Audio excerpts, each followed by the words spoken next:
Brasil preside pela última vez reunião no Conselho de Segurança da ONU. Israel nega qualquer chance de cessar fogo.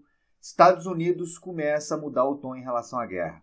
Se você quiser ficar por dentro destes temas e de outros assuntos ligados à geopolítica internacional, já sabe, inscreva-se aí no canal, me acompanha e vamos lá para mais um vídeo, galera.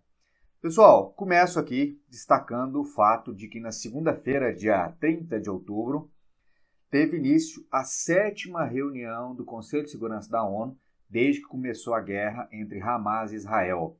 E é a última vez que o Brasil preside essa reunião.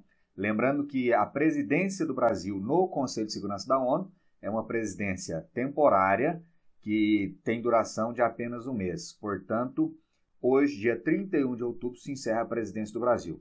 Havia a expectativa de que o Brasil pudesse, talvez, aí, negociar com os países do Conselho de Segurança da ONU a votação de uma nova resolução.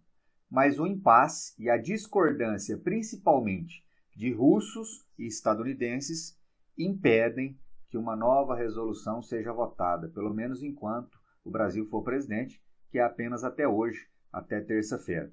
Então, o Brasil vai deixar a presidência do Conselho de Segurança da ONU sem que tenha sido aprovada uma resolução sob sua presidência, certo? E aqui eu abro um parênteses, galera. Muitos têm dito que o Brasil deu azar, né? Sobre qual aspecto o Brasil deu azar? Presidir o Conselho de Segurança da ONU é algo raríssimo, é difícil de acontecer. E aí, justamente, no mês que o Brasil preside o Conselho de Segurança da ONU, e que, portanto, poderia levar para discussão temas muito relevantes e de interesse do Brasil, como, por exemplo, a reforma do Conselho de Segurança da ONU, não foi possível ser levado à discussão, justamente porque toda a pauta foi tomada pela guerra entre Hamas e Israel.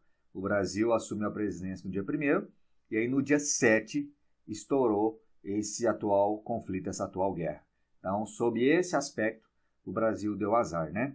E aí ontem, na segunda-feira, quando teve início essa 7ª reunião, desde que começou a guerra, a última sob presidência do Brasil, esse moço aqui, ó, Mauro Vieira, que é o atual ministro das Relações Exteriores, é o embaixador do Brasil no mundo, ele fez questão de ir até Nova York, na sede da ONU, para presidir essa reunião. Normalmente, quem representa o Brasil é o embaixador do Brasil lá na ONU, e não o ministro das Relações Exteriores. Então, isso mostra aí a importância que o governo brasileiro tem dado às discussões relacionadas a esse conflito.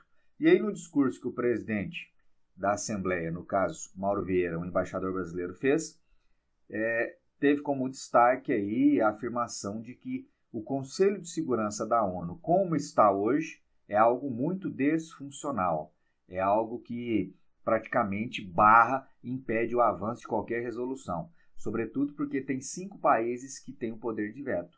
E entre esses 5 países estão, por exemplo, Estados Unidos e Rússia, que têm interesses geopolíticos no mundo totalmente opostos, inclusive no que se refere à guerra entre Hamas e Israel. Beleza, beleza? Destacou, por exemplo, a importância de que a ONU avance nas próximas discussões a exigência de que haja um cessar-fogo na guerra. Para que cessar-fogo? Para que haja chance dos civis evacuarem a faixa de Gaza e chance também de entrar ajuda humanitária para aqueles que precisam dessa ajuda, sobretudo os feridos que estão nos hospitais. No embalo desse discurso e dessa reunião, o primeiro-ministro de Israel, Benjamin Netanyahu, em um pronunciamento na TV israelense na segunda-feira, descartou qualquer chance de cessar-fogo. Na visão do governo dele, um cessar-fogo seria uma rendição, seria assumir uma derrota para o Hamas, ao mesmo tempo que daria tempo do Hamas se rearmar, se restabelecer nessa sua luta contra Israel. Então ele descartou completamente qualquer chance aí de cessar-fogo, de pausa humanitária para o socorro dos civis na faixa de Gaza. Israel alega frequentemente que qualquer ajuda humanitária que chegar à faixa de Gaza, ela acabará sendo usada pelo Hamas, para o Hamas se fortalecer novamente e continuar aí empreendendo esses ataques contra Israel. Por isso, as repetidas negativas do governo de Israel em permitir um cessar-fogo. Ainda na reunião do Conselho de Segurança da ONU, que começou na segunda-feira e continua hoje, terça, o representante palestino lá na ONU, lá na Assembleia, ou melhor, no Conselho de Segurança da ONU, ele também se pronunciou mais uma vez e elogiou a participação, a conduta do Brasil nessas reuniões, citando inclusive os esforços do presidente do Brasil, Lula, em relação à defesa da criação de 2 estados, em defesa dos civis palestinos, enfim, um posicionamento aí muito mais alinhado ao Brasil do que os discursos que Israel tem feito.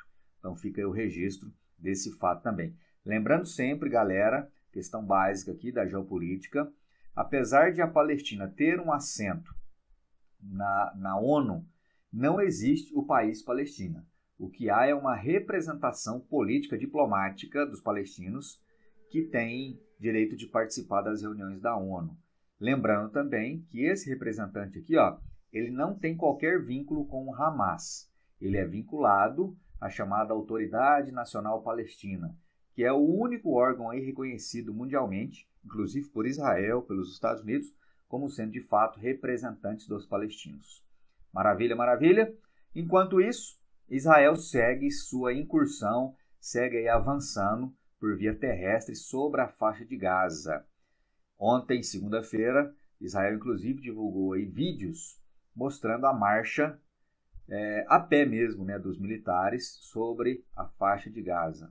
Ao fundo aí você vê os destroços, né? Consequência dos vários bombardeios que Israel tem feito contra a faixa de Gaza nas últimas semanas. Foi numa dessas incursões por via terrestre que foi anunciada a libertação desta moça aqui, uma soldado do exército israelense. Ela foi libertada e essa imagem já é ela se encontrando aí com os familiares. Não foi divulgado especificamente, ou de maneira clara, em que condições ela foi libertada. Se o exército de Israel conseguiu desbaratar um cativeiro, se houve alguma negociação com os militares do Hamas, enfim, não foi divulgada a forma como ela foi libertada, apenas divulgou-se a libertação dela e felizmente aí viva, aparentemente bem de saúde e já junto da família. O que muitos falam aí que pode ser um dificultador desse avanço do exército de Israel sobre a faixa de Gaza? São os túneis. Estima-se que haja centenas de quilômetros de túneis no subsolo da faixa de Gaza. E aí qual que é o grande problema, galera? O grande problema é que o Hamas conhece esses túneis, já o exército de Israel não.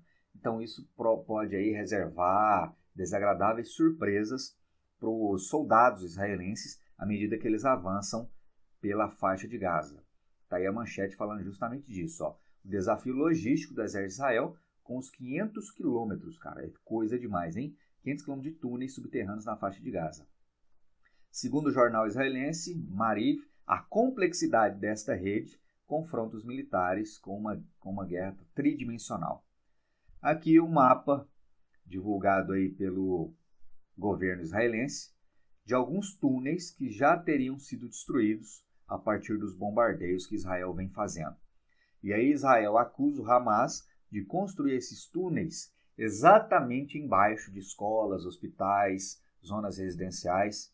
É aquele discurso, aquela alegação que parece verdadeira, segundo a qual o Hamas acaba se escondendo atrás, literalmente, de civis.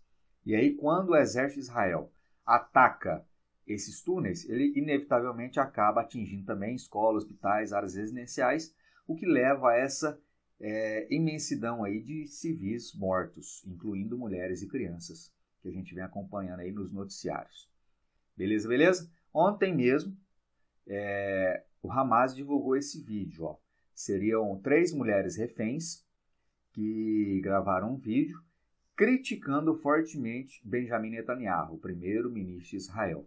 Lógico que essa crítica deve ter sido sob coação dos militantes aí do Hamas. Não se sabe o local de gravação do vídeo, mas acredita-se que estas mulheres, assim como cerca de 200 reféns, estejam dentro desses túneis. E aí está outra dificuldade de Israel. Como garantir a segurança desses reféns ao mesmo tempo que se ataca esses túneis. Então, não é de se estranhar que muitos desses reféns eventualmente possam inclusive estar mortos, como consequência dos ataques que o exército de Israel vem fazendo contra esses túneis, certo? Logicamente que o governo de Israel, em relação a esse vídeo aqui, criticou fortemente, acusando de ser uma propaganda cruel contra o governo israelense, uma forma de jogar a opinião pública contra o governo de Israel. E aí, lá pelas bandas da América do Norte, o que vem acontecendo aí? O que muitos analistas já apontam? Uma mudança de tom do governo americano em relação à guerra. Só para recapitular, desde que começou a guerra, qual tem sido a postura do presidente americano Joe Biden? De defesa intransigente ao direito de defesa do Estado de Israel contra o Hamas. Mas aí, nas últimas semanas, especialmente nos últimos 4, 5 dias, percebe-se uma mudança desse tom.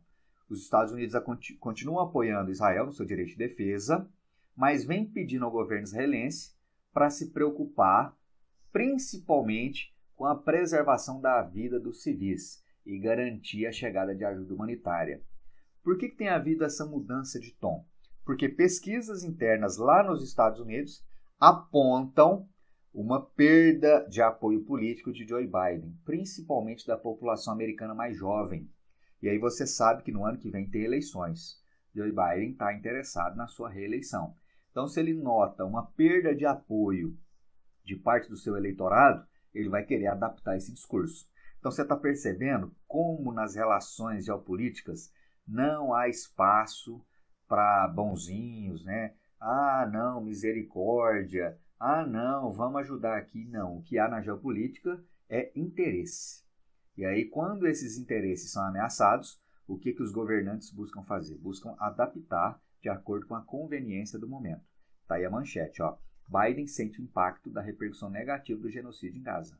Então, essa ideia de que Israel vem levando à morte de civis tem prejudicado a popularidade dele nos Estados Unidos.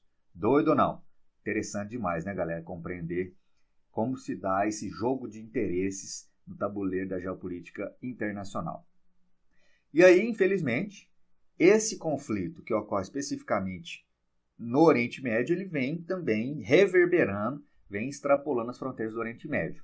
No domingo, num aeroporto na Rússia, numa região chamada Daguestão, um avião que chegava de Tel Aviv, de Israel, com destino à Rússia, assim que ele aterrissou e os passageiros começaram a desembarcar, esse aeroporto foi invadido por russos que hostilizaram os passageiros israelenses.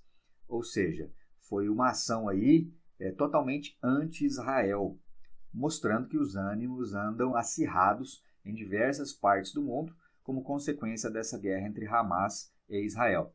Lembrando que já havia sido registrado aí casos de agressões e até de assassinatos, né?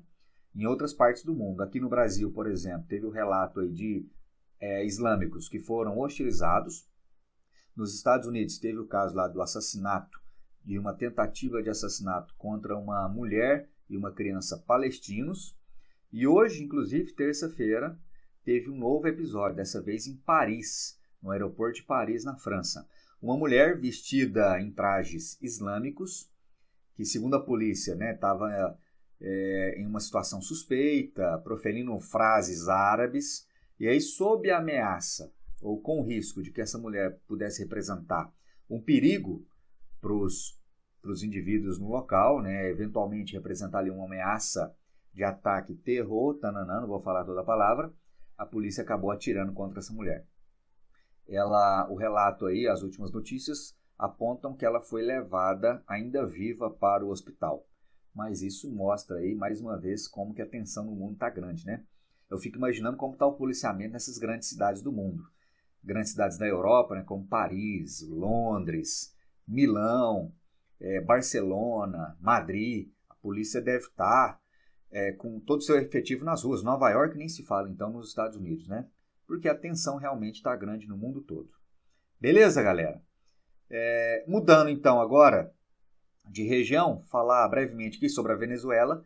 Você lembra que há 2 semanas O governo Nicolás Maduro, da Venezuela, chegou a um acordo com o governo de Joe Biden nos Estados Unidos para que os Estados Unidos colocassem fim às sanções ao petróleo venezuelano, desde que o governo Maduro se comprometesse a realizar no ano que vem, 2024, eleições livres. Beleza, eu comentei isso aqui inclusive no nosso canal. E aí a oposição na Venezuela fez eleições para escolher a candidata que iria disputar a presidência ano que vem com Maduro. E aí quem venceu foi essa moça aqui, ó, Maria Corina Machado. Venceu o quê? A eleição da oposição para ser escolhida como candidata. Ontem, a justiça venezuelana, olha o que fez, suspendeu o resultado dessas eleições da oposição, alegando fraude. Ou seja, mais uma vez, o governo Nicolás Maduro aí age para tentar dificultar a candidatura de alguém da oposição. Os Estados Unidos, logicamente, está aqui, ó, reagiram, né?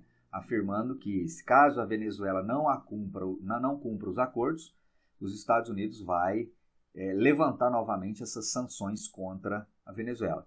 Por outro lado, a Venezuela sabe que os Estados Unidos não querem voltar com essas sanções, porque os Estados Unidos precisam do petróleo venezuelano. Então, mais uma vez, fica aí esse jogo de interesses, né? De um lado, os Estados Unidos precisam da Venezuela, mas querem que a Venezuela faça eleições livres. Por outro lado, a Venezuela aparentemente não quer eleições livres e sabe que os Estados Unidos precisam deles. Então fica esse jogo aí de interesses, né? Essas ações aí que mais uma vez confirmam a complexidade e o fato de que na geopolítica o que há são interesses, sempre. Beleza, beleza? E para encerrar, repercuto aqui também com vocês, aqui já ligado à geografia física, né? Mudanças climáticas, o devastador furacão que atingiu o México. Atingiu principalmente a cidade de Acapulco, aqui na costa oeste do México. A cidade de Acapulco ficou famosa no Brasil, principalmente depois que aquele seriado Chaves, você lembra do Chaves, né? Teve aquele episódio em que os moradores da vila vão para um resort na cidade de Acapulco, no México. Inclusive aquele resort que aparece no seriado, ele foi também destruído por esse furacão. E aí os mortos já chegam a quase 100, fora os desabrigados e os desaparecidos. É um dos mais devastadores furacões já registrados nessa região do México em toda a história. O que muito possivelmente tem a ver com o que, galera? Com as mudanças climáticas, infelizmente. Beleza, meu povo? Tranquilo? É isso aí que eu tinha para trazer para vocês em mais esse vídeo. Espero que você tenha gostado. Deixa aí o seu like e comenta que a gente vai conversando. Em breve eu volto com mais vídeos. Valeu? Forte abraço e até o próximo.